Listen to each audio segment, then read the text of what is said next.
दुनिया केवल सफल लोगों को ही याद रखती है। अगर आप सफल हो गए तभी लोग आपकी हिस्ट्री जानना चाहेंगे। अगर आप सफल नहीं हुए तो किसी को फ़र्क नहीं पड़ता आपने कितनी रातें जागी हैं, आपने कितने दिन बर्बाद किए हैं। राधे कृष्ण दोस्तों। तो आज मैं अपने दिन का स्लॉट 3 आवर्स का स्लॉट कंप्लीट कर चुकी थी और आज मेरा स्लॉट जल्दी कंप्लीट हो गया था। तो अभी मैं पढ़ा रही थी ट्यूशन और बहुत टाइम से ना मेरी 2 कुर्तियाँ रखी हुई थी, उनको भी ना फिटिंग करना था। मुझे थोड़ी बहुत स्टिचिंग आती है तो वो मैं अपनी घर पे ही कर लेती हूँ। तो आज मुझे लगा मेरा पढ़ाई का टाइम कंप्लीट हो गया है तो ये काम भी कंप्लीट कर लेते हैं, क्योंकि ये काम भी जो मेरा ही है और मुझे ही करना है। हाउसवाइफ हैं, बच्चे हैं, पढ़ाई के लिए समय नहीं निकाल पा रहे हैं। तो हाँ, मुश्किल तो होता है, मुझे भी हुआ था, लेकिन इसको कहीं ना कहीं एक बहाना भी बोल सकते हैं, क्योंकि जब तक हम कोई चीज़ चाहेंगे नहीं वो चीज़ नहीं होगी। दुनिया पढ़ रही है, उनके लिए भी 24 घंटे ही हैं। ऐसा नहीं है कि हम एक अनोखे हैं जो बच्चों के साथ पढ़ रहे हैं, फैमिली के साथ पढ़ रहे हैं। बहुत से ऐसे बच्चे हैं, लोग हैं जिनके 2-2 बच्चे हैं, जॉइंट फैमिली में रह रहे हैं, फिर वो पढ़ रहे हैं। शुरुआत बस एक कमी होती है शुरुआत की, हम शुरुआत ही नहीं कर पाते हैं या करना ही नहीं चाहते हैं। एक डर सा रहता है और उसको हम एक्सक्यूज़ की तरह यूज़ करते रहते हैं कि नहीं टाइम मैनेज हो रहा है।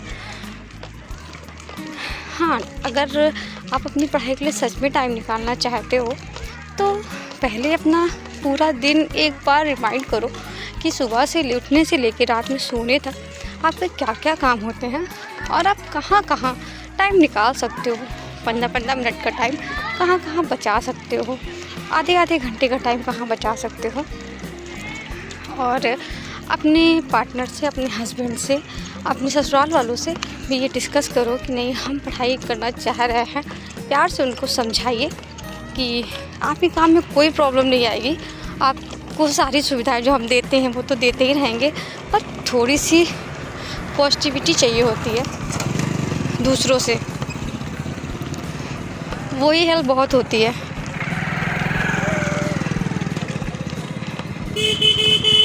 और आप दूसरों की जो आपके घर में हैं उनसे आप अपनी हेल्प भी ले सकते हो। ज़्यादा बड़े काम नहीं, क्योंकि आप किसी को ज़्यादा बड़ा काम दे दोगे तो वो आपकी पढ़ाई से चिढ़ने लगेगा और उसे प्रॉब्लम होने लगेगी आपकी पढ़ाई से। छोटे छोटे काम प्यार से आप किसी से करा सकते हो, आपकी बोली में ही सब कुछ है। तो अगर आपको खुद की हेल्प करनी है तो अपनी बोली पे कंट्रोल करना होगा।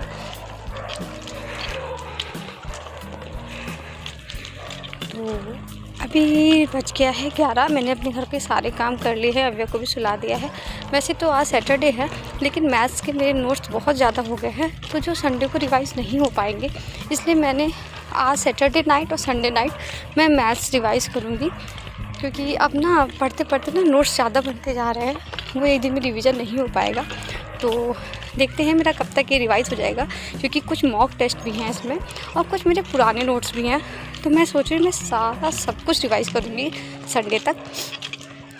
तो अगर आपका बच्चा है तो सबसे पहले बच्चे का ना एक टाइम फिक्स कर दीजिए, उसे टाइम पे खिलाइए, टाइम पे सुलाइए, तो धीरे धीरे ना वो हर काम टाइम पे करने लगेगा, तो आपको डिस्टर्ब नहीं होगा। जैसे वो टाइम पे सोएगा ना तो आपको पता चल जाएगा कि मेरा बच्चा इस टाइम पे सोता है, तो आप वो टाइम भी अपने लिए सिक्योर कर पाओगे। और कोशिश करो कि जब बच्चा सो रहा हो तब आप पढ़ाई करो, और जब वो जग रहा हो तो उसके साथ खेलते खेलते ही सारे काम करो। और ऐसा नहीं है ये मुश्किल है, हम जो काम करने लगते हैं उस काम की हैबिट हो जाती है और बच्चों को भी उस चीज़ की आदत हो जाती है। कुछ दिन बच्चे परेशान करेंगे पढ़ने में, पहले मेरी अव्या भी मेरी बुक छीनती थी, मेरे पेन छीनती थी, लेकिन अब वो जान गई है कि मम्मा कुछ ना कुछ करती हैं। और आप ये ना सोचो, आप ये नहीं सोच सकते कि अब आप अकेले रूम में पढ़ोगे, आपको बच्चे के साथ ही पढ़ना पड़ेगा। जहाँ बच्चा होगा अब वो टीवी भी देख रहा हो तो फिर भी उस चीज़ को इग्नोर करो और थोड़ा बहुत शोर में पढ़ने की भी आदत डालिए, क्योंकि हम मैच्योर हो गए, हमको ये छोटे मोटे डिस्टर्बेंस से डिस्टर्ब नहीं होना चाहिए।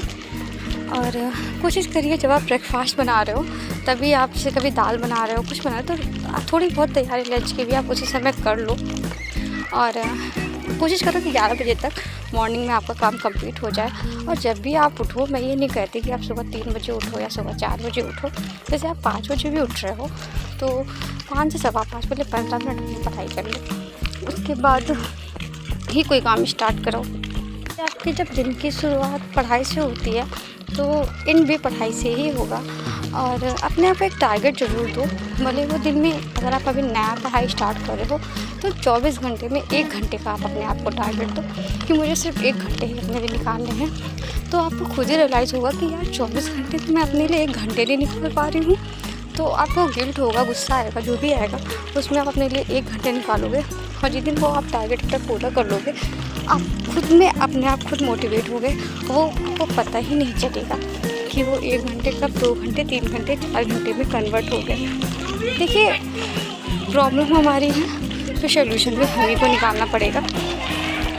तो अभी बज गए थे 1:30, मैंने अपनी पढ़ाई बंद कर दी थी और अब मैं अभी आपको पिलाऊँगी, दूध पिलाऊँगी, उसको मैं सुसु कराऊँगी क्योंकि वो डायपर नहीं पहनती है। और ये करते करते मुझे 2 बज जाएगा और उसके बाद मैं थोड़ा क्लास करूँगी। वैसे ही मैं ब्लॉग पे बने रही है, राधे राधे।